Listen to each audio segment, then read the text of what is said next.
Suspense. In the diners and club cars of America's finest trains, wherever the knowing traveler seeks the last word in luxury, the first word in wines is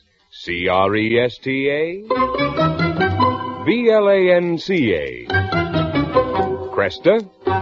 Blanca. Cresta Blanca. Cresta Blanca.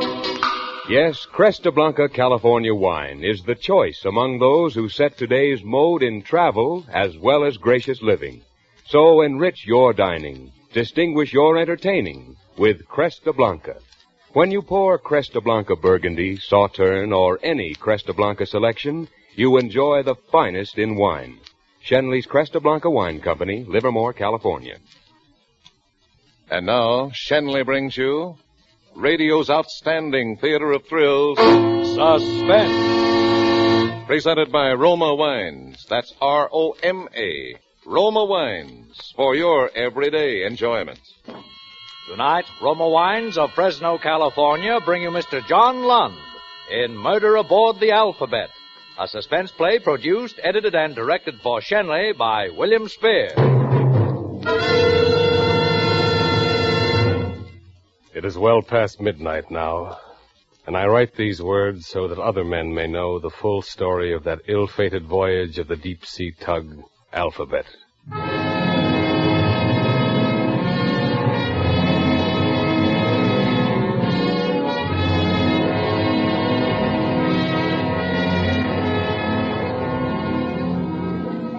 Ours was not a large vessel, but sturdily built for its task. And though it seems an age, it was only a little over 6 months ago that we sailed from Liverpool, England, bound out across the North Atlantic to deliver our ship to her new owners, a salvage firm of Boston, Massachusetts. Stand by to cast off. We put out with a reduced complement, just a handful of men, 12 in all. We were a new crew, sent on board for this journey over the deep sea lanes. And I sailed as chief officer, under the command of Captain Godfrey Walker, second mate Harvey Goodrum, and chief engineer Alec McTavish being the other members of our small saloon.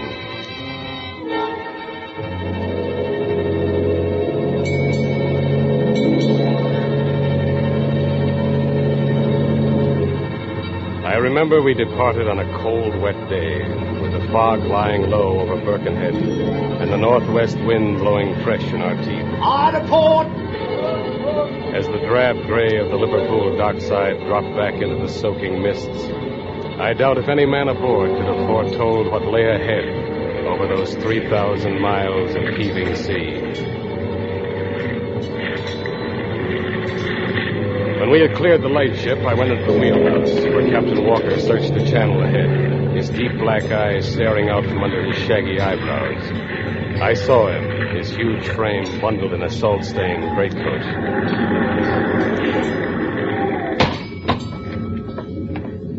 Ah, Mr. Marshland, everything secured for sea? Yes, sir. Everything on deck is lashed down as tight as a whistle. Good, good. We may get a dirty crossing this time of the year. Oh, she'll be uncomfortable, sir. When it comes to ships, I'm used to something a little bigger. You're on no 10,000 tonner now, mister. If we hit it heavy, there'll be many a man on board who'll wish he'd never left the dockside. Oh, I think the crew can take it, sir. Maybe, mister, maybe. A few days out and we'll see. Keep it to our course, quartermaster. All right, Mr. Marshland, you can take her now. Very good, sir. Your course is south 70 west. South 70 west, sir. See these helmsmen keep her on the course. I'll be back in my cabin if you want. Aye, aye, sir.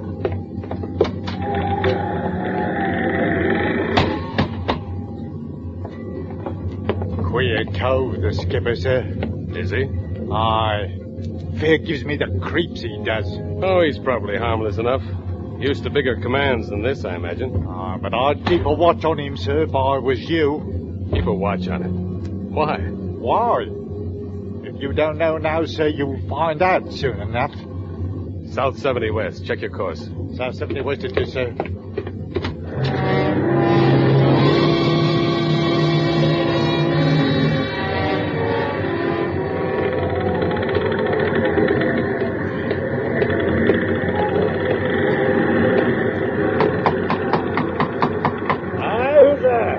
Marshland, sir. You sent for me? Oh, yes. Come in, mister. Come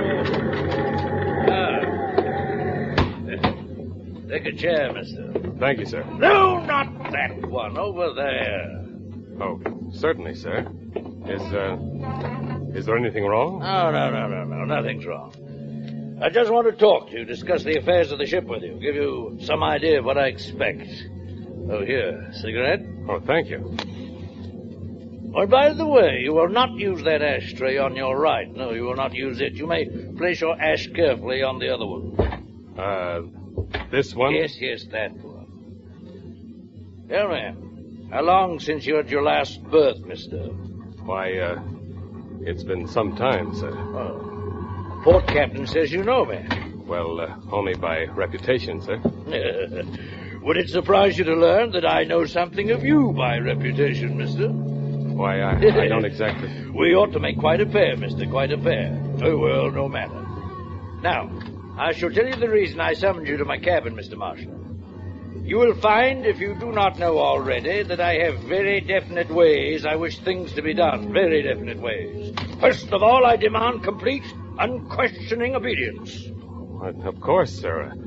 I'm sure you'll get the fullest cooperation from myself and the crew. Good. I want that to be perfectly clear. I also insist that your supervision of the work on this ship be done in a certain manner I shall prescribe. All items of work will be carried out in alphabetical order. Alphabetical order, sir? Precisely. Starting with A and carrying through to Z. I'm afraid I don't understand, sir. I think my meaning is perfectly clear. If the hands are painting ship, they will start with the alleyways and all other items beginning with A.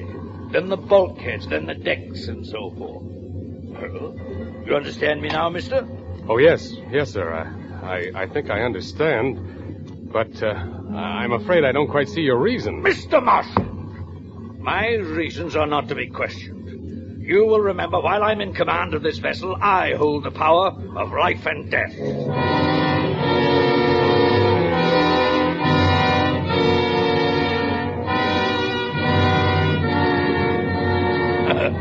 Well, sir? He was sitting across from me on the small settee of his cabin, his massive face half hidden in the shadows, his eyes piercing into mine. In the nearness of him, I could see the bloodshot veins like thin red tracings against the white. The man was mad. Higgins was right. He was mad. Yes, life and death. I looked about his cabin. There was something inhuman in its ordered neatness, as if the warmth of man had not touched it. I saw the books stacked evenly in the bookshelf. I saw the titles arranged in alphabetical order. It was a pattern complete in itself. The desk, the bunk, immaculate. Not a wrinkle or speck of dust visible to the naked eye. On the bulkhead were 4 photographs, enlargements of outdoor scenes. With a start, I realized they, too, were in perfect order, arranged according to the seasons, from left to right, spring, summer, autumn, winter. My eyes darted about me again, and on the shelf above his bunk, I saw 3 cameras. They also fitted the pattern, the smallest on the left, the largest on the right. I remembered the chair and the ashtray, and turned towards him as he spoke again. Is that perfectly clear, Mr. Marshall? Yes, sir. Perfectly clear. Good. Now, one final thing. I insist that the quartermasters taking the wheel appear in sequence of the first letter of their surnames. But, sir, that will mean rearranging the watches. Surely the... Silence! You will do as I order. Very good, sir. The watches will be changed. That's better, much better. Well, mister, now that we understand one another, we shall cease talking about the ship. Aha! I see you've noticed my photographs. Well, I can't say I know much about it, sir, but I'd say they're excellent. Of course they're excellent. I took them myself, a hobby of mine. You may have noticed I have 3 cameras. 2 of them are of German make, the other American. The medium-sized one in the middle I use with infrared film, comparatively recent development. The other 2 I use for general purposes. Are you interested in photography, Mr. Marshall? Well, I can't say I am particularly, sir. I've never done anything like that for a hobby. Very well. If you're not interested, you may go. Oh, I didn't mean that I That wasn't... is an order, Mr. Marshland. You will now go.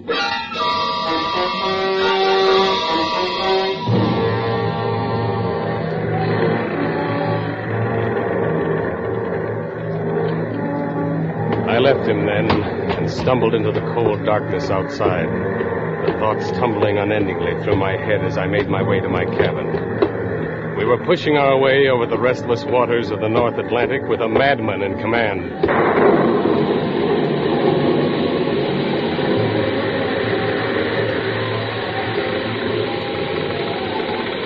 On the morning of the third day, the second officer came running onto the bridge and flung himself excitedly into the wheelhouse. Mr. Marshland, I'd like a word with you. Well, go ahead, Goodrum. What is it? Would you come outside? I can't tell you here. Certainly.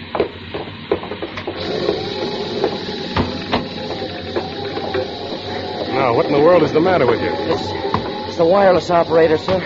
Abercrombie. He's gone. You mean he's disappeared? Off the ship? Disappeared? Maybe. But I wouldn't wonder if there was a better name for it than that, sir. What do you mean? I mean, murder.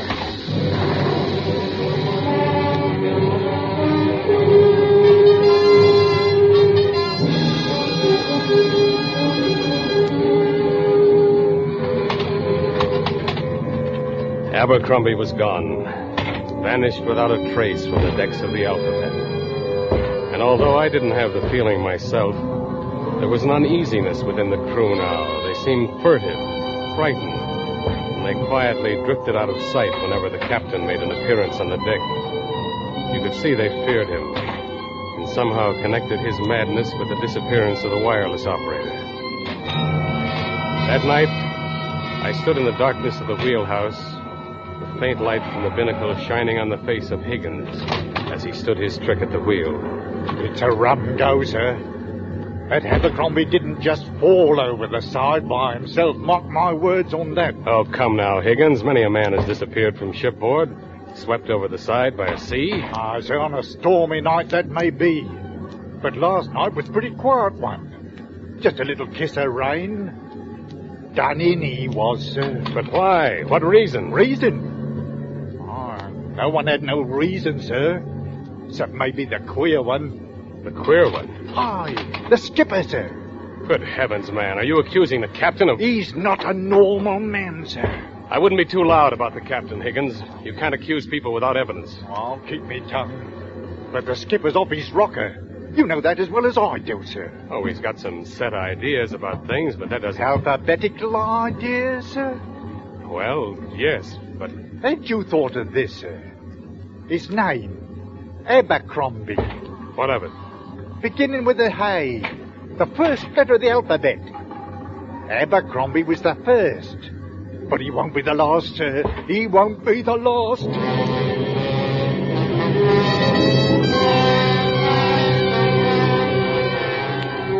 For suspense, Roma Wines are bringing you Mr. John Lund in Murder Aboard the Alphabet.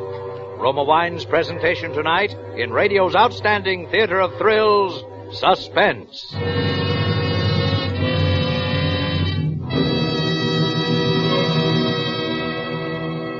Suspense, radio's outstanding theater of thrills, is being brought to you by Roma. That's R-O-M-A. Roma Wines, America's largest selling wines.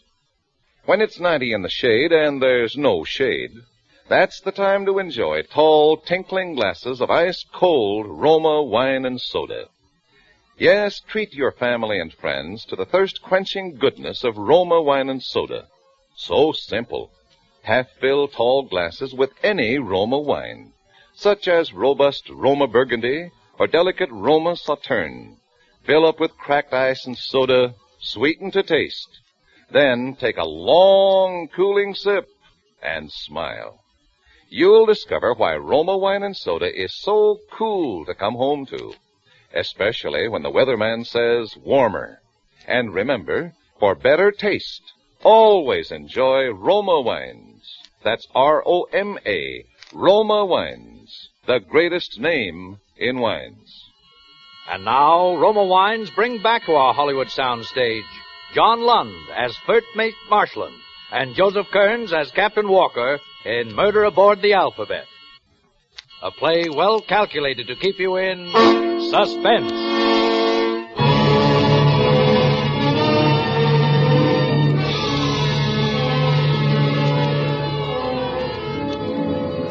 Needless to say, the conclusions of the men were no surprise to me. But I didn't feel the time was ripe for further action.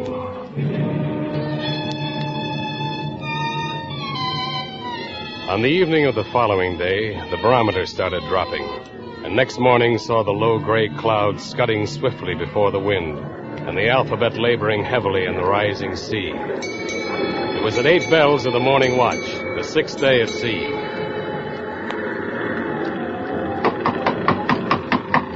Who's there? It's McTavish, Mr. Mate. Oh, come in, Chief. Take a chair, Chief. Well, what is it? You look bothered. Butterfield, mister. He's lost. Lost? Aye. Are you sure, McTavish? Och, aye, I'm sure enough. We've searched for him all around the ship. There's nae a trace, mister. Have you informed the captain? Ah, the old man. Didn't you think he knows it? Come on.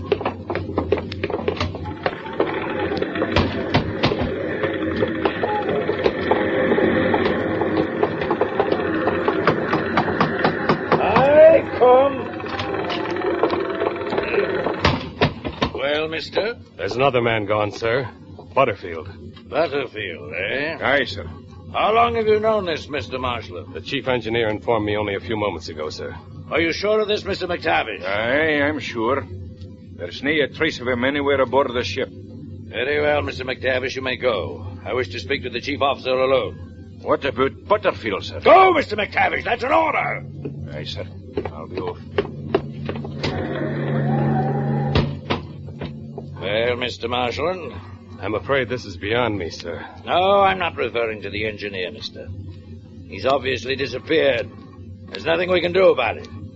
Well, why are you standing? Why don't you sit down? Well, but thank you, sir. Yes, it's Thursday. You may sit in the armchair.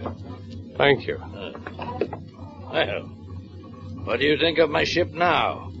You still find it uncomfortable? Oh, no, sir. I like her very well. I thought a long time before I shipped aboard. Oh, you did, eh, mister, huh? Well, she's small, but then any ship's a ship, eh?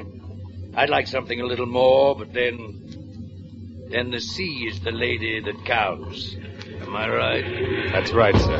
You love her. You love her very much, don't you, Marshall? I do. Yes, I do. You're young, but you love her more than anything? More than anything. More than is natural? Captain. And now you're seated. Would you like to inspect my cameras and tell me what you think of them? Well, I'm afraid I don't know a great deal about that sort of thing, sir. Oh, you know nothing about them? Good, you may leave my cabin. Certainly, sir. I shall look into the Butterfield matter. He's left the ship, mister. You're only wasting your time. Now go.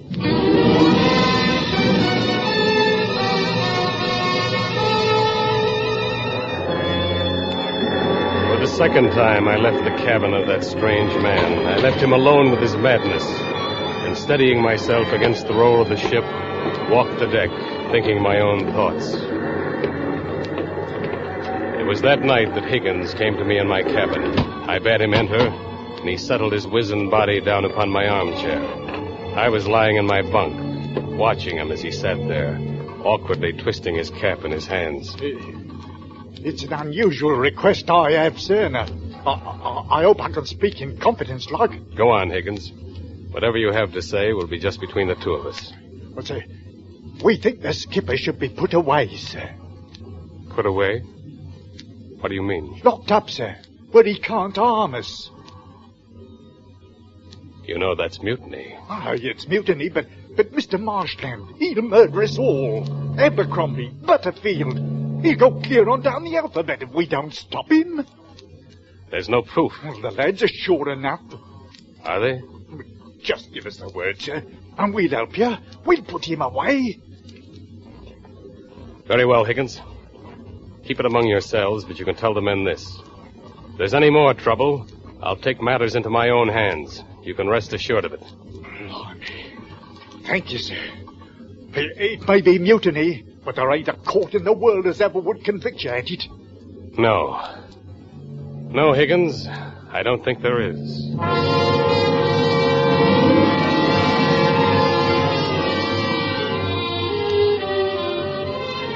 It had to be done very carefully, and for quite a while I lay back upon my bunk, thinking of what Higgins had said. It would be risky, but the men were behind me. That would more than sway the balance.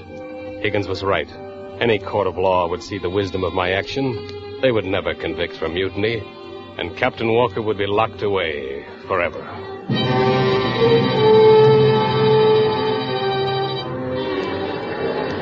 We continued on our way, and in the howl of the wind and the long seas, you could sense the cold hand of fear that had settled over the alphabet. By the evening of the 7th day, we stood well out on our great circle track, more than halfway between Liverpool and Boston. We plunged through dirty seas, rising to each crest and falling to the trough below, with the water curling green over the flare of our bluff bows. But we made fair time, and the knot slipped steadily astern. It was during the inky blackness of that night that death struck again on the decks of the Alphabet, and another member of our dwindling band disappeared into the unknown. Abercrombie, Butterfield, and now the third man. His name was Chadwick.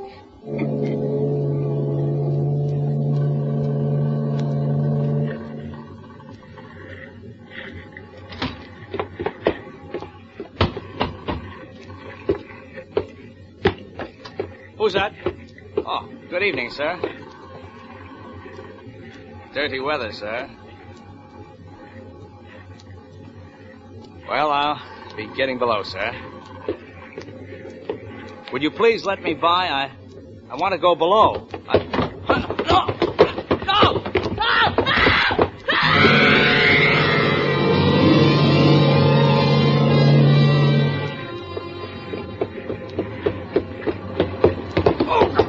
You clumsy fool. You dropped something, sir. Never mind, I'll get it. There. Up rather late, aren't you, Mr. Marshland? You are too, aren't you, Captain? I thought I heard a scream. Oh, did you now, mister? Did you?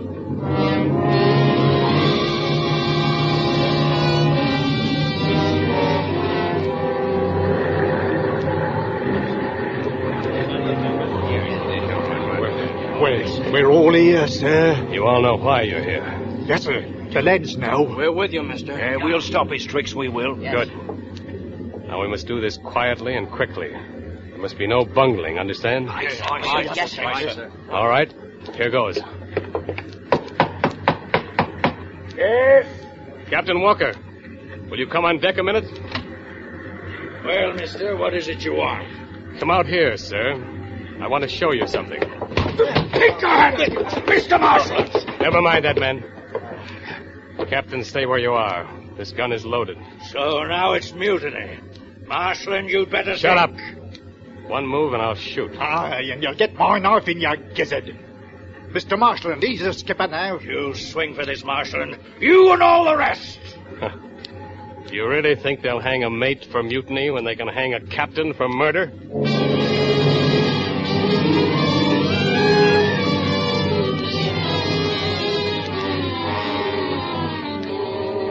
We sailed into Boston Harbor with Captain Walker lashed securely to a chair in his cabin. After the first brief struggle, he had grown quieter, and during the last days of our voyage, he had just sat there, silently, saying nothing, a strange, mad smile leering from his lips. We arrived in Boston late in the afternoon, and as we sailed up the harbor, we hoisted the international signal calling for the harbor police. After we had docked alongside, I went up to his cabin to ensure that all was in readiness for the arrival of the police. And as I stood over him, bound there in his chair, his eyes seemed to mock me, his smile taunting me. So, Mr. Marshland, this is to be the success of your little plan, eh? I have nothing to say to you, Captain. The police will be aboard at any moment. You think I'm mad, don't you? Well, maybe I am. But you've bungled it badly, mister. You've bungled it very badly. Have I? Who's that? Police. Police, come in, come in.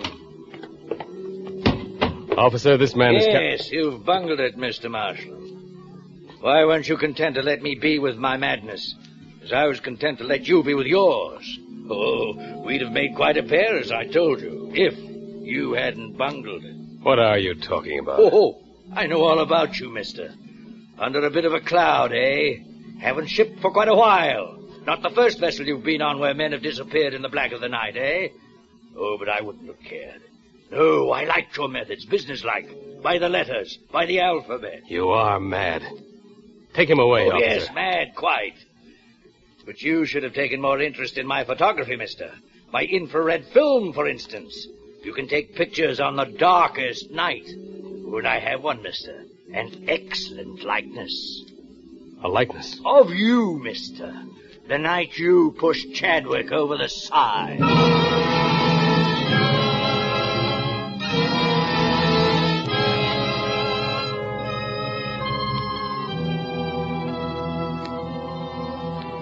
The police have been very understanding. They could readily understand how a man could hate and fear the sea, and yet love it, like a woman. Love it enough to follow it and hunger for it and make every sacrifice. Even human sacrifice. But now they say they must send me away to a place where the sea can no longer torture me. A place of no land or sea or wind or rain, but only rest.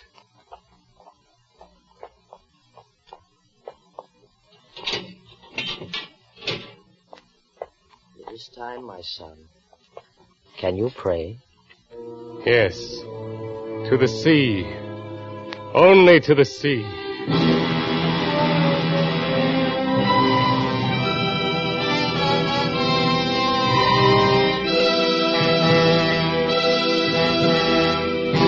Suspense. Murder Aboard the Alphabet, starring John Lund, presented by Roma Wines. That's R-O-M-A. Those better-tasting Roma wines, America's favorite wines.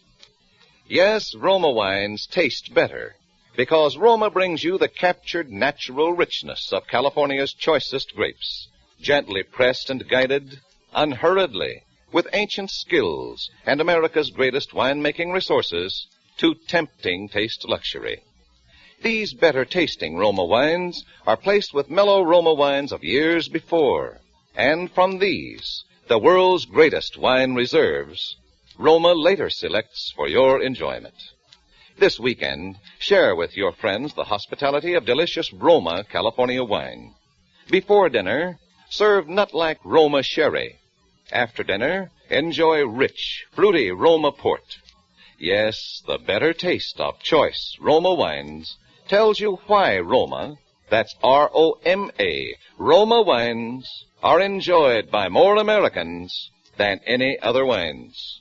John Lund will soon be seen in Paramount's 36-star production, Variety Girl.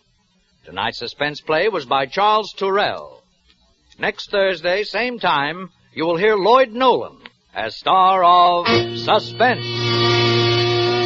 Produced and directed by William Spear for the Roma Wine Company of Fresno, California.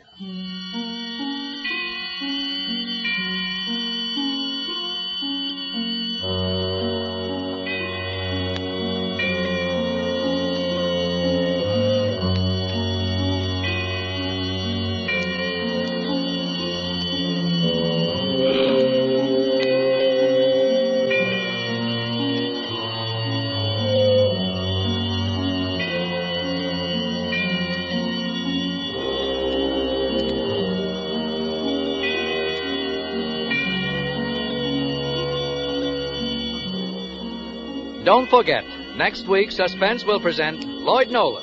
The following week, Edmund O'Brien. Make it a point to listen each Thursday to Suspense, radio's outstanding theater of thrills.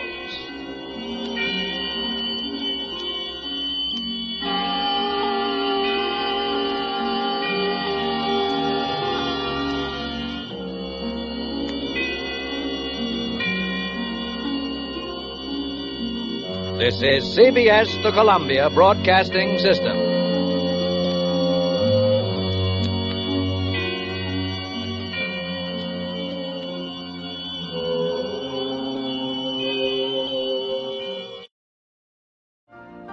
You've been listening to the OTR Gold Network. Find more classic radio at otrgold.com.